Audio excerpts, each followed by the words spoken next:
For some reason, always when I have a discussion video, I feel like sitting in the back of this chair and bringing you closer. So, hello, welcome to a discussion video.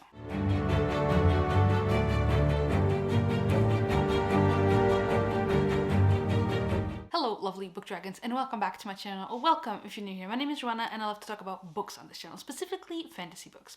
And today we have a little bit of a different topic, but something I really wanted to film. I thought about this in the shower yesterday, as your best ideas come in the shower, and I thought, you know what?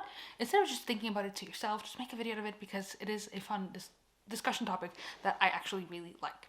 And this topic is, I don't know what I've ended up naming this video, but basically why I love multiple POV stories and why I think that they're so important and crucial in books and or other media. So this video idea, this discussion idea was prompted by me finally watching The Karate Kid.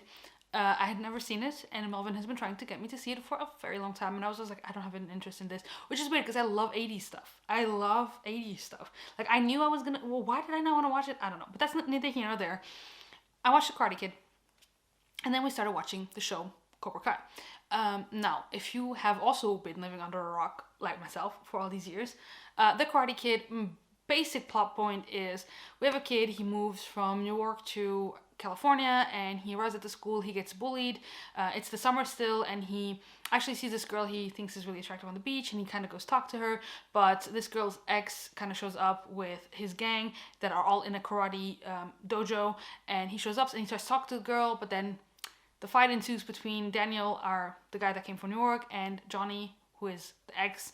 Fight ensues, and then school starts. They see each other at school. Bullying starts happening, a lot of fighting, and then Daniel actually starts learning karate as well, and they compete in the All Valley Tournament of 1984, and the story goes from there. Like, this is basically what happens. And I really liked the movie, and then they just made a show in 2018 following Johnny and Daniel years later. It's set in 2018, where they have kids themselves, and then we see how Daniel, who was the champion, who won, spoiler alert for the ending of The Karate Kid, I mean, you know where this is going anyway, how his life has changed since then. And so I'm gonna spoil Karate Kid. I'm not gonna spoil Cobra Kai because I'm still only on season 2, so please don't spoil Cobra Kai for me, don't spoil it. But the reason that this show sparked this idea is because in The Karate Kid, the first movie, you follow, the whole movie is from Daniel LaRusso's perspective. He's your main character, he's your hero, he's the guy that gets bullied, he's the guy who gets hit in the face by Johnny Lawrence at the beach, he's the guy who has a hard time and gets trained by this awesome mentor, Mr. Miyagi, and ultimately defeats his bully at the All Valley Tournament. And when I was watching Cobra Kai, this one is a multiple POV story. In season 1, we see a discussion between Johnny Lawrence and his student Miguel, and he tells him why he hates LaRusso so much. And Miguel doesn't understand. He's like, why do you hate this guy? And then Johnny says, yeah, I was just a kid who had it looked nice because I was in the rich parts of town and everyone thought I was like super happy at home, but I had a shitty home life, and I found Cobra Kai, the dojo, I was learning karate, I was starting to come into my own, and things were looking up, and then I started dating this girl, Allie, and we kind of had a fight, and kind of broke up over the summer, but I wanted to reconnect with her, and then I went to the beach, and then this stupid guy, Daniel LaRusso, just moved in, and kind of started mixing himself into our discussion where he had nothing to do. Like, he wasn't a part of the discussion, but he just thought he had to be a manly man, or like, whatever it is, and then like, immerse himself in this discussion when no one asked him his opinion, and then he started attacking me and doing things to me at school, which is true. If it, like, literally when you see the things from Johnny's side, you see, yeah, this is exactly what happened. He isn't inventing anything. You just see the story from his side. And even when I was watching The Karate Kid, at some point I was like, Daniel, why did you do that? Like, Johnny had left you in peace. Why did you have to, whatever.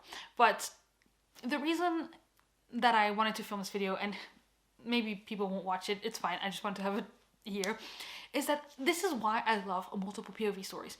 And I watch mostly booktubers who read adult fantasy like myself, but every once in a while I watch booktubers who read thrillers or romances or other things, and they're not just adult SFF readers like myself and some of you who are probably watching. They're like readers who read a little bit of everything and are not just adult SFF, and sometimes are even scared of adult SFF. And one thing that I've often seen is that something that is intimidating for people who want to come into the adult fantasy genre is the multiple POVs. They're like, I don't want to follow a huge cast of characters because I'm intimidated by it. I don't know if I can follow along. I like my stories to be from one perspective, maximum dual POV, but not more than that, and ideally to be following our main character and just go from there and not have multiple POV stories. And I can see that. I can see it being intimidating. I mean, I love John Gwynne, but his Faithful and the Fallen Quartet, you follow multiple POVs, a lot of them, and it is not always easy. One of the hardest books for that is, for example, the Stormlight Archive, where you have multiple POVs. You have like maybe 4 or 5 main ones, but then you have the interludes, which are from all sorts of POVs. And I totally get how intimidating that can be.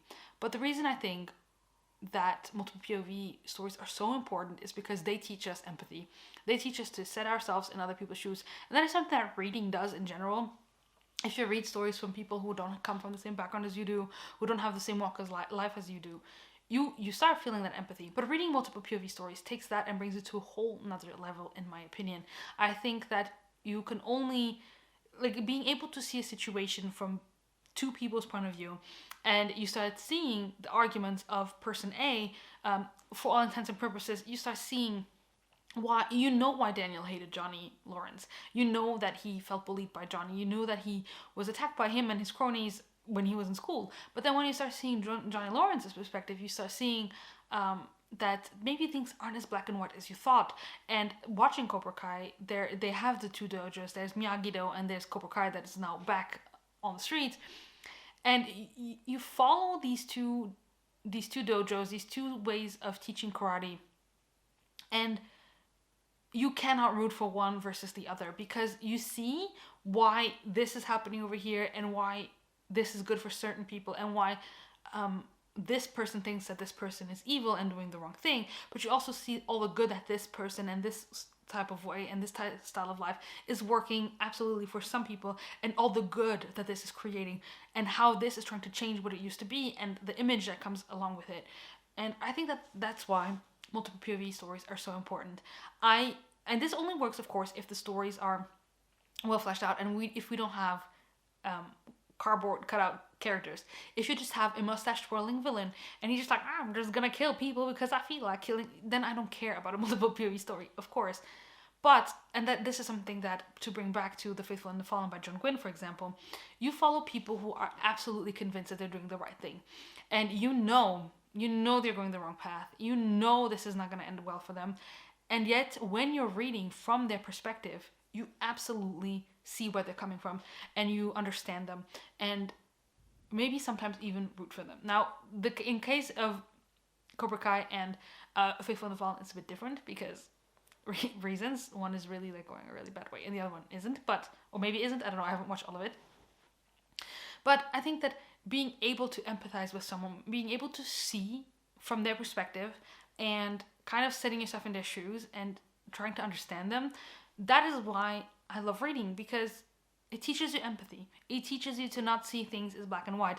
And in a world where I think there's so much black and white going on, I think this is good, this is bad, we should cancel this person, we should do this. Like, I feel like the internet is such a place where it can be really toxic. It can be really harmful for people because people are behind a screen and they just say things that they would never maybe say to your face. And especially in the booktube community where we pride ourselves on being readers, I think that we should always remember that empathy. And I think that reading books teaches us this empathy, which is probably why there's less of that stuff in the booktube community, at least from my own personal experience, because reading from other people's point of view and trying to understand them and see where they're coming from really helps us to not see things as black and white. It helps us to see that maybe you thought of something and you think that your way of life is the only way of life. Maybe you think that Miyagi-Do, that karate is only for defending yourself, and that is absolutely correct for you and it works for you, and that is awesome. That is amazing, and go for it. Live it. If you're happy and you're not harming anyone, go for it. But it can be that your way of life doesn't work for others as well. Maybe someone else needs to take a situation and act or react differently to it. And to just bring it back to our little booktube community, for example, that happens with books all the time. Maybe someone is gonna pick up, I don't know, House of Earth and Blood. I'm looking at it right now because I just filmed a video where I talked about it. Maybe you're gonna pick up that book, and for some people, it's gonna be amazing, and they're gonna love it. They're gonna give it 5 stars. They're gonna resonate with the characters. They're gonna resonate with the world. They're gonna love everything about it. And then someone else is gonna pick it up and just hate it and trash it. And well, some people are gonna pick it up and feel completely lukewarm about it, and that is okay. And it's absolutely okay to have that, and to experience things differently.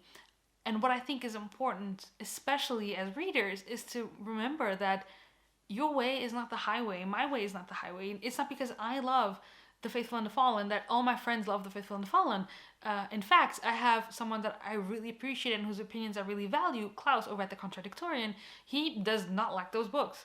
And we always kind of get into fake arguments about it, and we're like, nope, no, our friendship ends here. You don't like the Stormlight books, you don't like these books, we are no longer friends. But that's not true, because I really appreciate Klaus, and that is the thing. You can just see that, okay, this book means everything to me. Doesn't mean everything to him. Doesn't mean everything to someone else. Not everyone needs to love the same things. And I think that it's so important to always put yourself in other people's shoes, instead of just straightforward attacking people, to try and understand where they're coming from. And I think that that's something that we can get from reading multiple POV stories, because you can get into another person's psyche and see why they do what they do, and understand them and feel for them. And you don't even have to root for them, because sometimes you're just like, yeah, no, this is wrong what you're doing. But understanding them. And I think that that's the key to... I'm getting a little bit sappy and a little like psychological here or whatever, but that's the key to just living, just like live and let live. That is one of my main mottos in my life. I do things the way I do them. If it works, it works. If it doesn't work, it doesn't work. But as long as I'm not harming other people, I feel okay with myself. I'm at peace with myself, knowing that I'm doing what I do, what I can do, what I want to do without harming others. And that is just everything that we need to do. We just need to have empathy for others, try and put ourselves in their place, and not just backstab each other, not do all those crazy things, because why? What does it help? And I don't know kind of where I'm going with this. I think I'm actually kind of almost done with this video, because I just want to say that consuming stories that are told in multiple perspectives is just something that I love for that reason. It makes me, I don't know, it's almost humbling in a way, because sometimes you go into a story and you think, yeah, this is absolutely what is right, and this is what's wrong, and this shouldn't happen, and this shouldn't be like this. And for example, coming back to Cobra Kai, you see that Daniel LaRusso he's trying to do all he can to get Cobra Kai to shut down, because he's like, no, Cobra Kai is evil. They were evil to me as a kid. Therefore, this is a bad thing. And you can totally see that. But you as a reader, or as a watcher, or whatever, you as a consumer of entertainment, if you will, get to see these stories, and you get to form your own opinion, and you get to be humbled into seeing that you weren't correct, and maybe that's okay to not be right all the time, and that maybe you thought this was all it, and this was absolutely the best thing ever, and that this was the right way, the right path. And then seeing from someone who has lived life differently, who has other experiences, kind of teaches you that, yeah, no, it isn't like that. And that's kind of humbling, and that's why I love multiple POV stories. That was all I wanted to say. Yeah, that is all I wanted to say. I don't even know if this video makes any sense. I'm gonna still upload it because I filmed it, and I don't know, I felt like doing this.